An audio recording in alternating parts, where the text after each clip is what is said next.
नारायण नारायण नारायण। हरे कृष्णा कृष्णा कृष्णा हरे हरे, हरे राम राम राम हरे हरे। श्रीमद् कुंज विहारिणे नमः।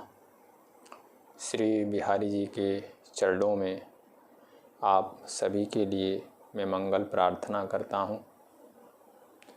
अस्तु, साधकों के लिए कुछ विचार चल रहे हैं।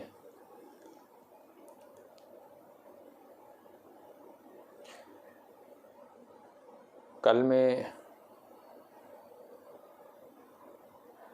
कुछ खास बातों पर विशेष ध्यान दे रहा था कि नाम वो सारी शक्तियाँ लेकर के बैठा है जो नामी के अंदर हैं। इसलिए आप नाम को मजबूती से पकड़ें और एक ईश्वर के साथ कोई एक संबंध बना लें जो आपको अच्छा लगता है और उसके साथ जुड़ जाएं, उस संबंध से उसके साथ जुड़ जाएं। ध्यान देना, एक बार अर्जुन ने भगवान कृष्ण से एक प्रश्न किया। ध्यान दीजिएगा आप लोग। अर्जुन गोविंद से पूछते हैं कि प्रभु, जो आपका भजन करते हैं उन पर भी कष्ट आते हैं और जो आपका भजन नहीं करते हैं उन पर भी कष्ट आते हैं। जो आपका भजन करते हैं उनके जीवन में भी उतार चढ़ाव आते हैं।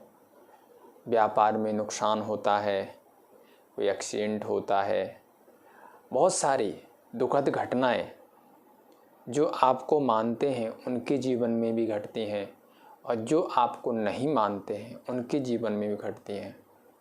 तो फिर आपको मानने वाले यानी आस्तिक और जो आपको न मानने वाले नास्तिक, दोनों में फ़र्क क्या है? जब दोनों के जीवन में संघर्ष है, कष्ट है, उतार चढ़ाव हैं, बिजनेस में नफ़ा नुकसान है, दोनों के जीवन में है, तो फिर आपके मानने वालों की विशेषता क्या रही? ऐसा अर्जुन ने एक बार भगवान कृष्ण से पूछा। तो भगवान कृष्ण ने बड़े सुंदर ढंग से उनको समझाया। संतों ने एक अपने हिसाब से उस चीज़ को बताया। भगवान कृष्ण कहते हैं कि अर्जुन, आपने देखा होगा कि बिल्ली अपने बच्चे को जब एक जगह से दूसरी जगह ले जाना होता है तो अपने बच्चे को मुख से पकड़ती है, मुख में दबा करके लेकर के जाती है। जब बिल्ली बच्चों को जन्म देती है तो वो स्थान चेंज करती रहती है। तो जब अपने बच्चे को एक स्थान से दूसरे स्थान पर लेकर के जाती है तो वो मुख से पकड़ के लेके जाती है। और जब बिल्ली अपने बच्चे को मुख से पकड़ करके लेकर के जा रही होती है, उस समय वो जो बच्चा है माँ के मुख में, वो अपने आप को पूरा सुरक्षित महसूस करता है। उस बच्चे को कोई भय नहीं होता, बल्कि अपने आप को ज़्यादा सुरक्षित है तो माँ के मुख में, लेकिन अपने आप को सुखद महसूस करता है, सुरक्षित महसूस करता है, क्योंकि उसने उसे अपनी माँ बनाया है। वो जानता है ये मेरी माँ है, ये मेरे साथ कुछ गलत नहीं होने देगी। और वही बिल्ली चूहे को भी जब पकड़ती है मुख से ही पकड़ती है। ध्यान देना, जो बिल्ली अपने बच्चे को मुख से पकड़ के ले जा रही होती है, वही बिल्ली चूहे को भी मुख से ही पकड़ के ले जा रही होती है। लेकिन जब चूहे को पकड़ती है उस समय चूहे की मन में भय होता है, आँखों में आंसू होते हैं, शरीर से रक्त बह रहा होता है।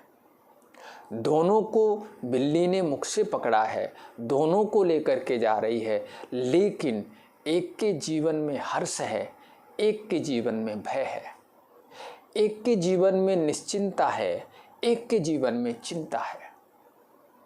ध्यान देना, ईश्वर को मानने वाले और न मानने वाले में क्या अंतर है, इस चीज को समझिए। जो लोग भगवान के साथ जुड़े हुए हैं और जिन्होंने भगवान की महिमा को समझा है, जिन्होंने भगवान की लीलाओं के माध्यम से, शास्त्रों के माध्यम से उनकी महिमा को समझा है, जो ये जानते हैं कि वो ईश्वर है, वो कर्तुम अकर्तुम अन्यथा कर्तुम समर्थ है। कष्ट तो उनके जीवन में भी आते हैं, लेकिन वो उस कष्ट में निर्भय होते हैं। क्यों निर्भय होते हैं? क्योंकि वो जानते हैं कि कोई भी कष्ट हमारे ईश्वर से ज़्यादा पावर नहीं रखता। कोई भी समस्या है हमारे गोविंद से ज़्यादा पावरफुल नहीं है वो। इसलिए कितना ही बड़ा कष्ट आ जाए, उनको इस चीज़ का वो रहता है। और दूसरी बात, कष्ट के रूप में और कौन आएगा? जब सर्वरूप में नारायण है तो कष्ट का रूप धारण करके गोविंद ही आएंगे। वो ऐसा जानता है। जब मृत्यु का रूप धारण करके और कौन आएगा? भगवान आएगा। मृत्यु सर्वहरश्चाहम, गीता में भगवान ने कहा मृत्यु मैं हूँ। तो जब साधक, जब कोई भागवत, कोई भक्त, कोई आस्तिक अपने सामने मृत्यु जैसे कष्टों को भी देखता है तो उसमें भी महाराज एक गोविंद ईश्वर की भावना करता है और वो मुस्कुराता हुआ मौत को स्वीकार कर लेता है। उसके जीवन में पहली बात तो मौत आती नहीं है, यदि आती भी है तो उसको भयभीत नहीं करती।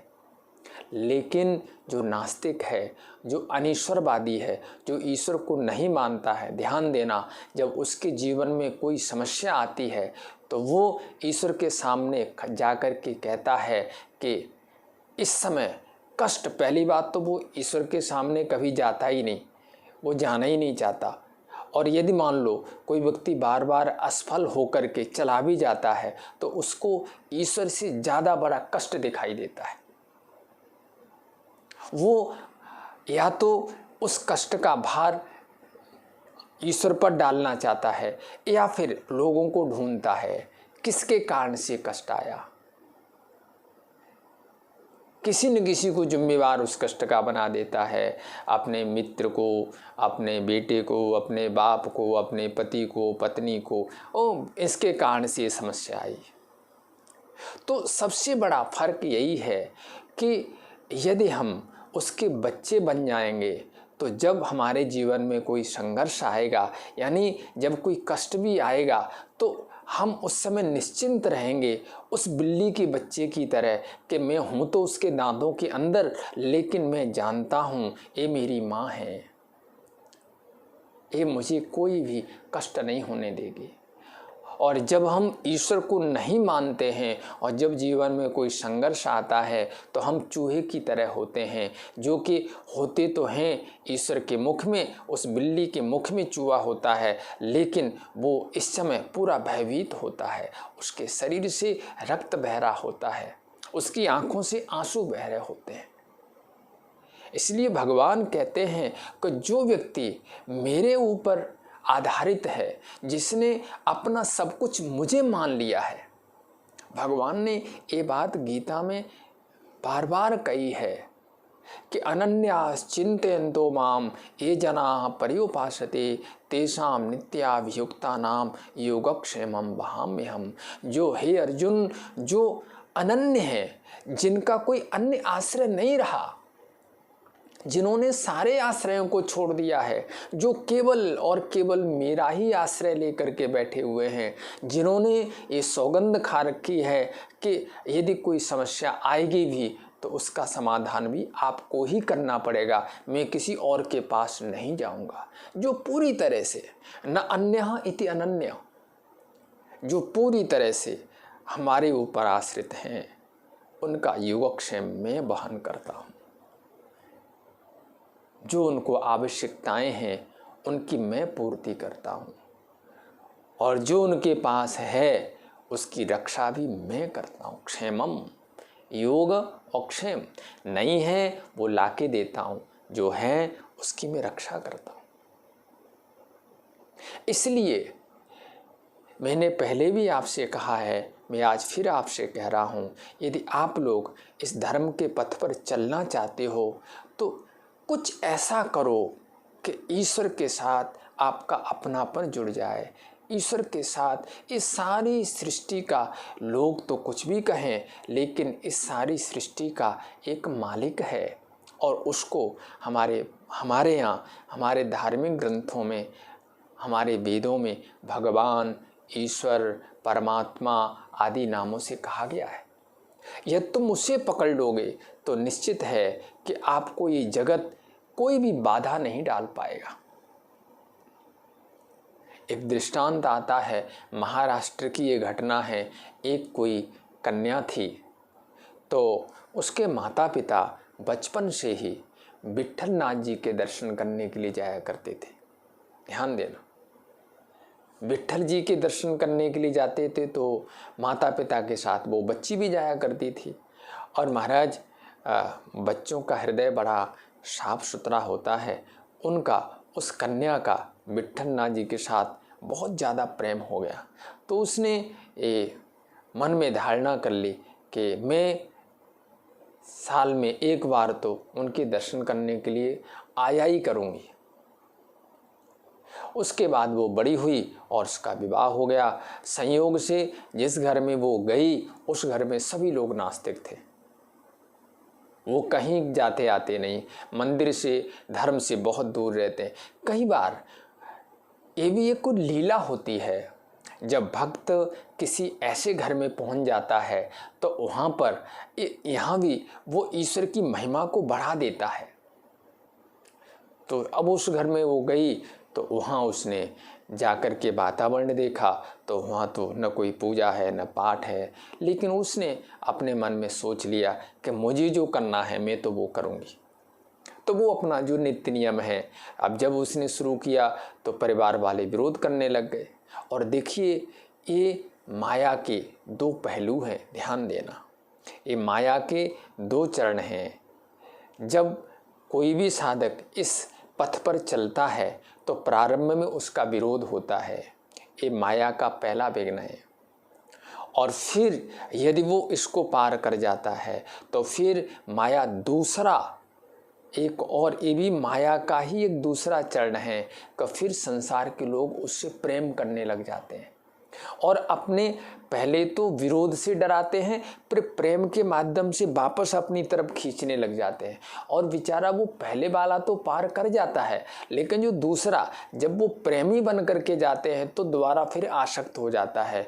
कई साधकों को ऐसा हमने देखा कि वो विरोध वाले, जब विरोध किया परिवार ने उस समय तो वो उससे अलग हो गए, लेकिन जब वो प्रेमी बन करके आ गए तो दोबारा फिर उसी मोह में फंस गए। साधक सावधान रहे, ये दोनों ही माया के ही दो रस्सियां हैं। दोनों माध्यम से माया अपनी तरफ आपको खींचती है। तो महाराज उसका सब विरोध करते, लेकिन उसे जो करना है वो करना ही है। अब क्या हुआ कि मेला, साल में एक बार विट्ठल नाथ जी में एक मेला लगता है, तो उसका संकल्प था कि मैं तो मेले में जाऊंगी। तो उसने अपनी सास से कहा कि ऐसे ऐसे वहाँ मेला लगा हुआ है और मुझे विट्ठल नाथ जी के दर्शन करने के लिए जाना है, ध्यान देना। तो सास ने कहा कि हमारे यहाँ का तो रिवाज ही नहीं है, कोई ज़्यादा नहीं, कभी गए नहीं, और ये तो असंभव है। तुम अपने दिमाग से कल्पना ही छोड़ दो कि मैं विट्ठल नाथ दर्शन करने के लिए जाऊँगी, नहीं जा सकती। कहा लेकिन मेरा तो संकल्प है, मैं तो जाऊँगी, बड़ी साधारण रूप से। तो सास ने क्या किया कि पूछा कब जाएगी, बोले मैं फलाने दिन मेरा मन है जाने का। तो सास ने उसको, जब वो दिन आया तो उसको रस्सियों से बांध दिया। एक लकड़ी का खम्भा था और रस्सी से बांध दिया कि कहीं सचमुच चल ही न जाए, ये सोच करके कि जब आज का दिन निकल जाएगा तो इसको खोल देंगे, और सांस बांध करके निश्चिंत हो गई, अपने काम में लग गई। इधर जब महाराज उसके जाने का समय आया तो बालानाम रोदनम बलम, ध्यान देना, जब जो छोटे बच्चे होते हैं उनको अपनी इच्छा पूरी कराने का उनके पास एक ही बल होता है, और वो होते हैं आंसू, रोना। तो महाराज वो तो विट्ठल जी का नाम लेकर के रोने लग गई। बोले प्रभु मेरा संकल्प है, मुझे तो वहाँ आना ही आना है, अब कैसे आना है ये तुम देखो, ध्यान देना। तो जब वो रोने लगी तो विट्ठल नाथ जी प्रकट हो गए। विट्ठल नाथ जी प्रकट हो गए और प्रकट होके कहा क्या बात है, क्यों रो रही है? बोले मुझे आपके दर्शन करने जाना है। ध्यान देना, भक्तों की बड़ी अजीब लीला होती है। बोले मुझे आपके दर्शन करने वहाँ जाना है, पंढरपुर जाना है। कहा तो फिर मैं तो यहाँ पर आ गया। बोले नहीं नहीं, मुझे तो वहाँ जाना है, वहाँ जाना है मेरे को। तो विट्ठल नाथ जी ने कहा फिर कोई बात नहीं, मैं खोल देता हूँ। बोले नहीं, ऐसे खोलने से काम, खोल दोगे तो फिर यहाँ सासू माँ पूछेंगी कि कहाँ गई वो। बोले फिर मैं क्या करूं? फिर उन्हें अपने आप कहा कि तेरी जगह मैं खड़ा हो जाता हूं। बोले फिर आप तो पुरुष हो, पहचान लेंगे। बोले फिर मैं क्या करूं? तो उसने कहा, उस कन्या ने कहा कि आप मेरा रूप धारण कर लो और मेरा रूप धारण करके यहाँ पर बंध जाओ और मुझे मुक्त कर दो, मुझे जाना है। और ऐसा इतिहास है कि विट्ठल नाथ वो कन्या का सखुबाई उसका नाम था, महाराज वो रूप धारण करके और वहाँ पर बन गए। विट्ठल नाथ जी उसकी जगह वो रूप धारण करके खड़े हो गए और उसको मुक्त कर दिया और वो अपने चली गई वहाँ पर। अब महाराज वो तो अपने दर्शन करने गई, ध्यान देना, और दर्शन करने गई और विट्ठल नाथ जी का विग्रह देखा और देखते देखते इतनी भाव से भावित हो गई कि बस वहीं पर बेहोश होकर गिर पड़ी और उसका शरीर छूट गया। शरीर छूट गया तो गांव के लोग गए थे वहाँ पर, कुछ गांव के लोग गए थे तो गांव के लोगों ने थोड़ा बहुत पता किया तो पता चला भाई ये तो फलाने के घर से आई है, उनकी बेटे की पत्नी है। लेकिन अब इतना दूर लेके कौन जाएगा? तो गांव के लोगों ने वहीं पर लकड़ी लेकर के और उस शरीर को वहीं जला दिया। शरीर जला दिया, कहा चलो घर में जाकर के सूचना देंगे कि आपकी बहू जो है ऐसे ऐसे वहाँ गई थी और वो जल गई। तो महाराज जब वो घर में आए सूचना देने के लिए तो क्या देखा कि घर में तो उनकी वो जो पुत्र वधू थी वो झाड़ू लगा रही है आंगन में। जब पुत्र वधू को झाड़ू लगाते हुए देखा तो वो तो एकदम आश्चर्यचकित हो गए। किसी ने पूछा भाई ये कौन है? बोले हमारी बेटे की पत्नी है, हमारी पुत्र वधू है। अब वो कुछ बोल नहीं पाए, चुप रह गए। कहा अच्छा, वैसे ही मौन होके चले गए। उन्होंने कहा यदि हम कुछ कहेंगे तो ये हमको ही डांटें गालियां देंगे। बोले आप क्या कल्पना कर रहे हो?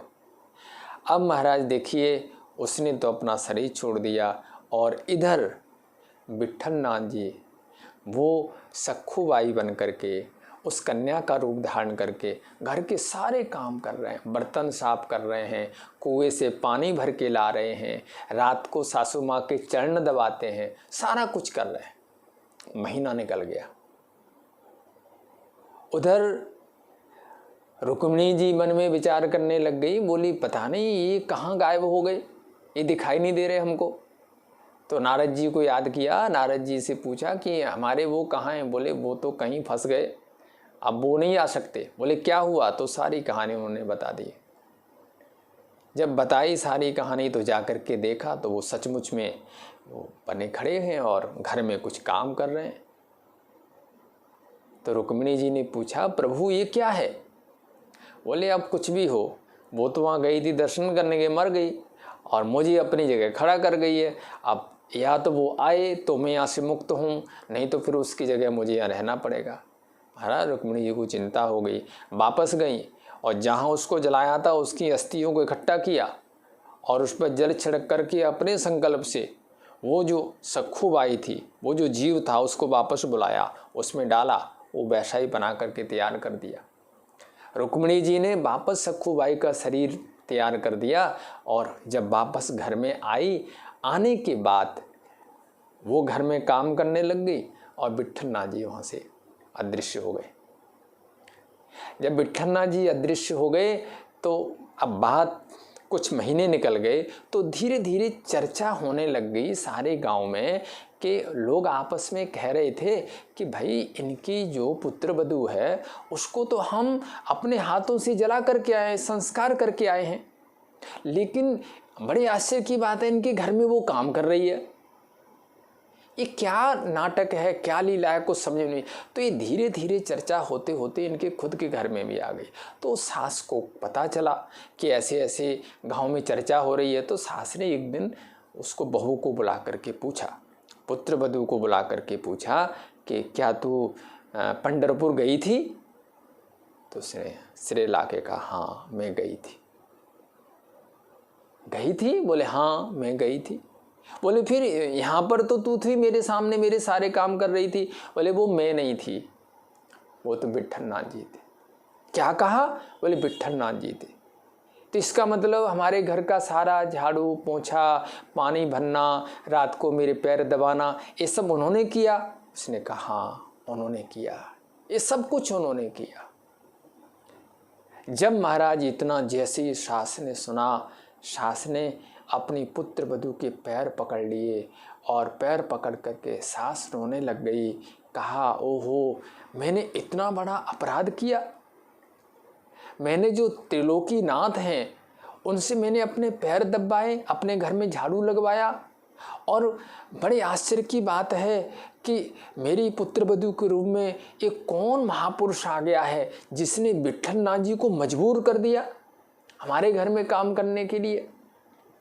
उसके बाद उन्होंने, सारे परिवार ने कह दिया कि बेटे अब तुम पर कोई भी रोक नहीं, कोई पाबंदी नहीं, तुम भजन करो, हम सब तुम्हारा अनुगमन करेंगे। तो मेरे कहने का तात्पर्य यही है कि जब आप उनके साथ जुड़ जाओगे, उनको अपना बना लोगे, उनके तुम बन जाओगे, जब अनन्य भाव से, जब सब कुछ उनके साथ अपने सारे रिश्ते जोड़ लोगे, देखिए वो घर में रहती है लेकिन उसका संबंध केवल और केवल कृष्ण के साथ है, विट्ठलनाथ जी के साथ है।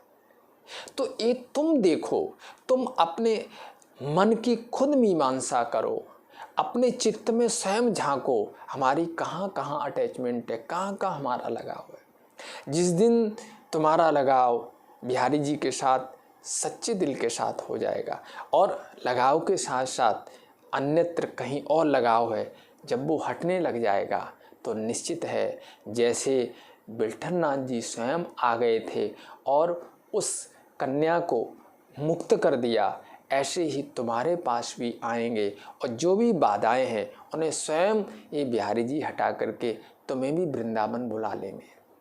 लेकिन तुम देखो कि हमारी आखिर को विघ्न कहाँ पर आ रहा है, कहीं ना कहीं हमारे ही किसी विचार में कमी है, हमारे समर्पण में कमी है। जरा उसको दूर करिए और फिर आप देखिए इसमें क्या आनंद आता है। इसलिए मेरा एक तो ये कहना है कि यदि तुम नास्तिक बन कर के जियोगे तो जब समस्याएं आएंगी तो तुम बहुत घबराओगे, क्योंकि तुम्हारे पास कोई हल नहीं है सिवा उनको भोगने का। लेकिन जब भक्त के जीवन में कोई समस्या आती है वो तो महाराज दोनों हाथ खड़े करके बस एकमात्र, जैसे द्रौपदी ने दोनों हाथों को उठा करके श्री कृष्ण द्वारिकावासी ने जैसे ही कहा था तो महाराज वो वस्त्र बन करके लपट गए। ऐसे ही तुम्हारी हर एक समस्या को और हर एक समस्या का समाधान इनके पास है। आज तक राक्षसों ने चाहे कोई वरदान मांग लिया हो, जो ब्रह्मा जी की समझ में भी ना आ रहा हो वो इनकी समझ में रहता है। इसलिए यदि आप इनसे जुड़ जाओगे तो चाहे कितनी बड़ी समस्या हो वो छोटी हो जाएगी, और यदि आप इनसे दूर रहोगे तो छोटी समस्या भी बड़ी बन जाएगी आपके लिए। इसलिए हम कहते हैं इनके साथ जुड़ जाओ, इनसे प्रेम कर लो। अस्तु। आज इतना ही। जय जय श्री राधे श्री राधे श्री राधे।